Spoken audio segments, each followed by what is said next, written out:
नमस्कार, बहुत बहुत स्वागत है न्यूज 21 में। आप सबका आपके साथ मैं ऋतिका पांडे। अंता विधानसभा उपचुनाव को लेकर भाजपा प्रदेश अध्यक्ष मदन राठौर शुक्रवार को 2 दिवसीय प्रवास पर मंगरोल पहुंचे हैं। उन्होंने पदाधिकारियों और कार्यकर्ताओं के साथ बैठक कर चुनावी रणनीति पर चर्चा की है।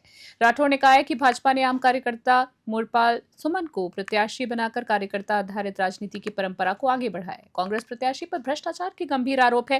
वहीं राठौर ने कार्यकर्ताओं से बूथ स्तर पर पहुंचकर जनता से संवाद करने का आह्वान किया है। उन्होंने कहा है कि जनता अब विकास चाहती है और भाजपा ही उस विश्वास का प्रतीक है। बैठक में सांसद दुष्यंत सिंह, राजेंद्र गहलोत, जोगाराम पटेल सहित कई अन्य नेता भी मौजूद रहे।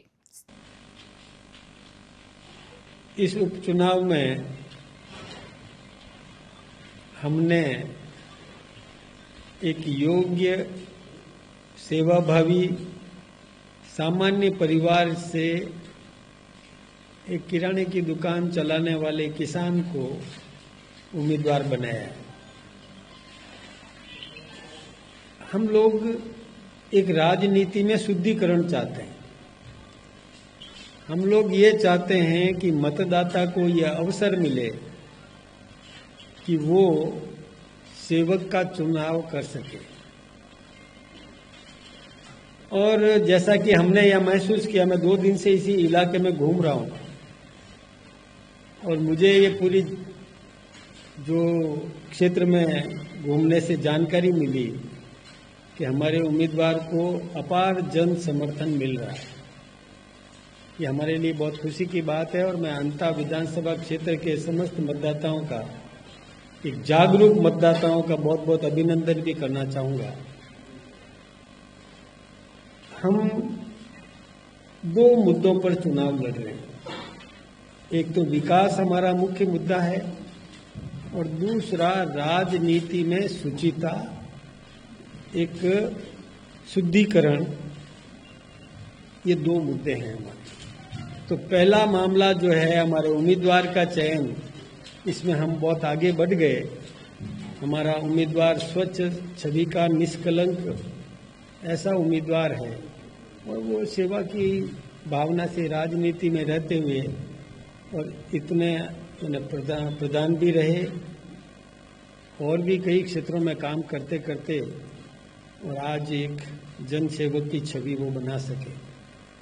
सामने जो उम्मीदवार है उसके बारे में ज़्यादा बताने की जरूरत नहीं है कि कितने उनके खिलाफ में मुकदमे हैं। जब वो मंत्री रहे राजस्थान के अंदर तो उनके साथी मंत्री सम्माननीय भरत सिंह जी कुंदनपुर ने बहुत खुल्लम खुला विधानसभा में भी बोला, विधानसभा के बाहर भी बोला। आज वो इस दुनिया में नहीं है, लेकिन वो ऊपर से उनकी अंतरात्मा भी ये सोचती होगी कि मेरी पार्टी ने क्या कर दिया।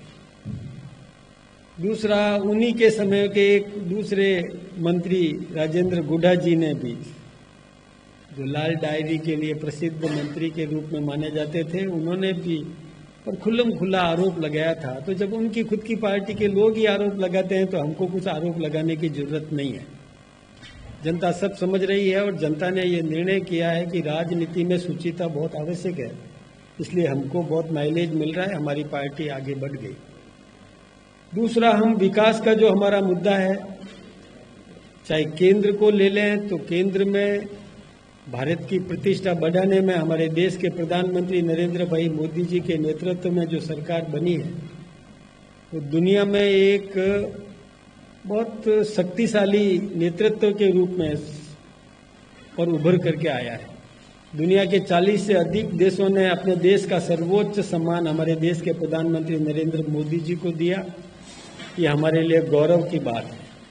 इस देश के आम नागरिक का जीवन स्तर ऊंचा उठाने के लिए उन्होंने जो योजनाएं दी, अंतिम छोर के व्यक्ति को किस प्रकार से समृद्ध किया जा सकता है, इस दिशा में जो योजनाएं दी, आम आदमी को मकान दिलाना, बिजली की उपलब्धता सुनिश्चित करना, पेयजल और पानी की व्यवस्था को करवाना, रोजगार देना, इंडस्ट्रियलाइजेशन करना और आत्मनिर्भर भारत बनाना, come in India make in India की तर्ज पर हिंदुस्तान के अप्रवासी बंधुओं को हिंदुस्तान में बुलाकर उद्योग लगाकर प्रॉस्पेरिटी हिंदुस्तान में बढ़ाने की दिशा में जो उन्होंने काम किया वो अनुकरणीय है।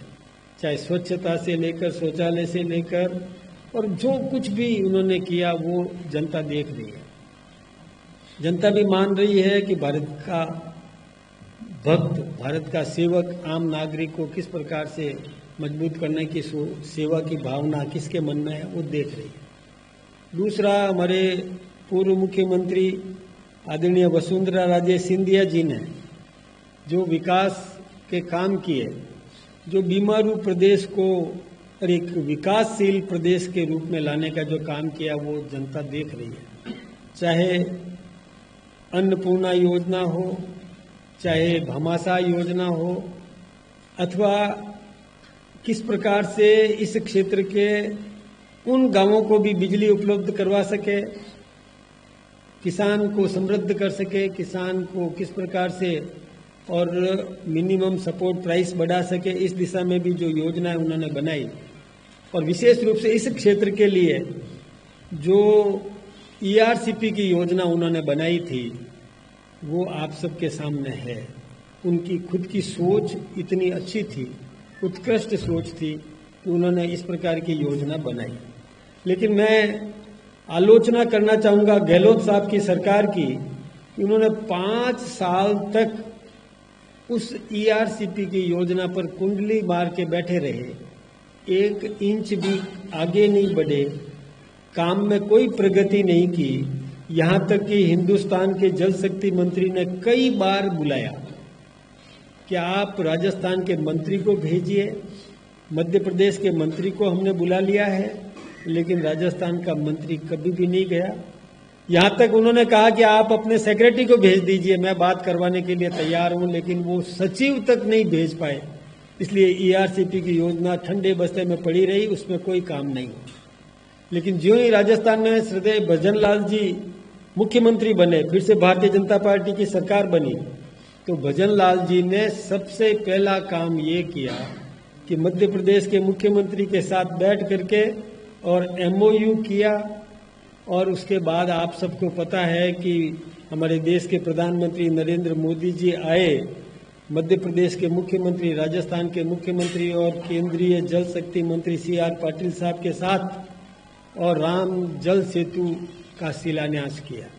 ये हम सबको पता है कि किस प्रकार से और वो पानी इस क्षेत्र को भी लाभान्वित करेगा।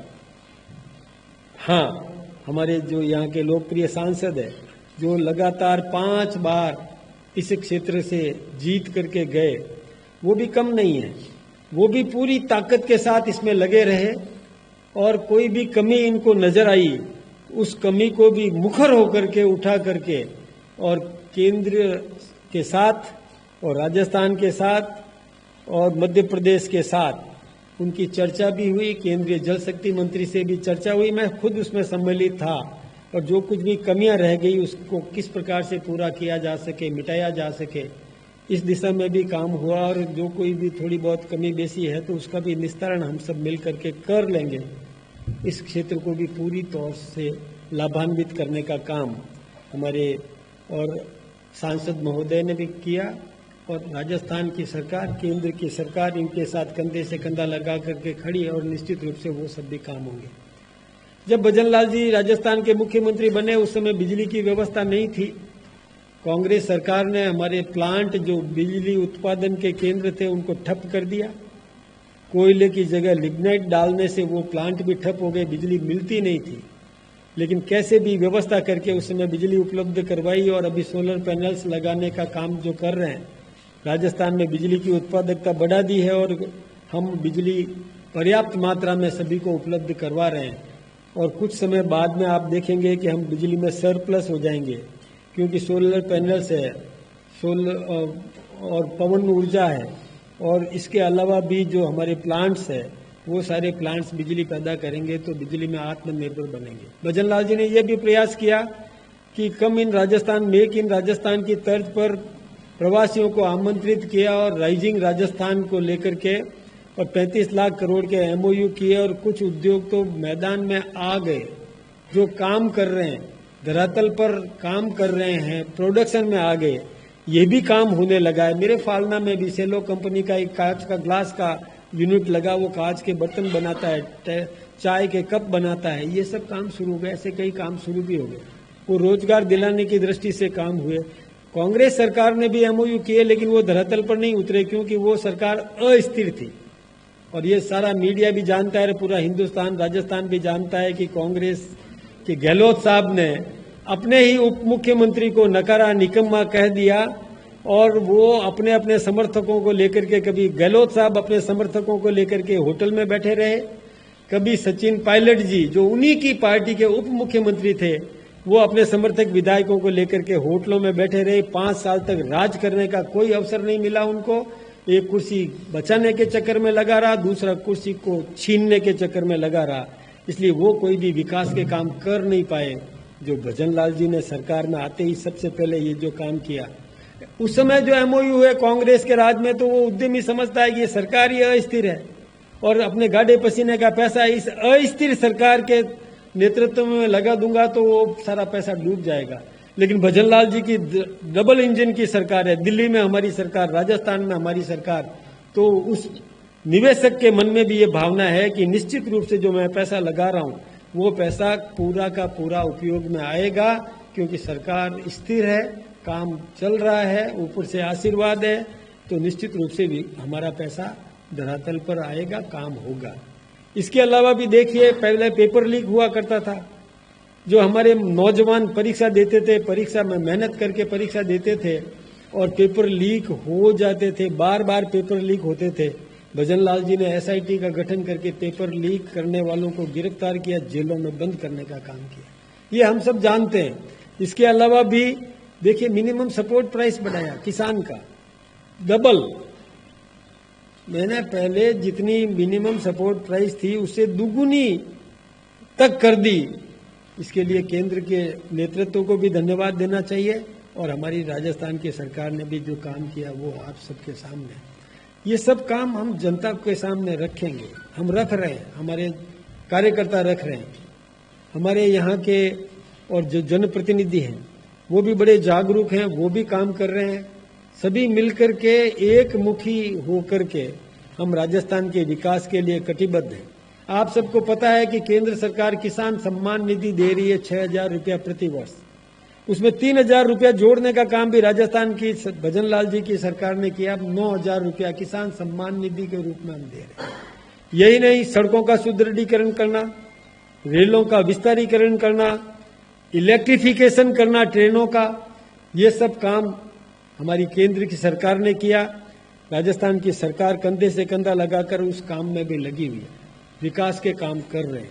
हमने भ्रष्टाचार को बिल्कुल मुक्त, मतलब भ्रष्टाचार मुक्त शासन देने की व्यवस्था करी, भ्रष्टाचार कतई बर्दाश्त नहीं करेंगे।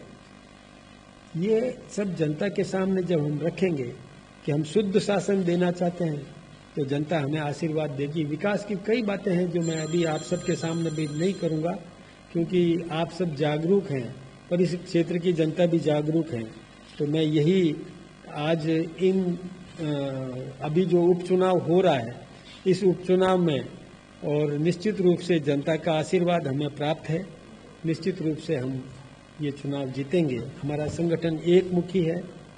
हमारी पूर्व मुख्यमंत्री आदरणीय वसुंधरा राजे सिंधिया जी, हमारे माननीय सांसद दुष्यंत सिंह जी और हमारी पार्टी पूरी एकजुट होकर के, हमारे सारे विधायक भी साथ में लगकर और एक मुखी होकर के और जन सेवा के लिए समर्पित हैं। हमारे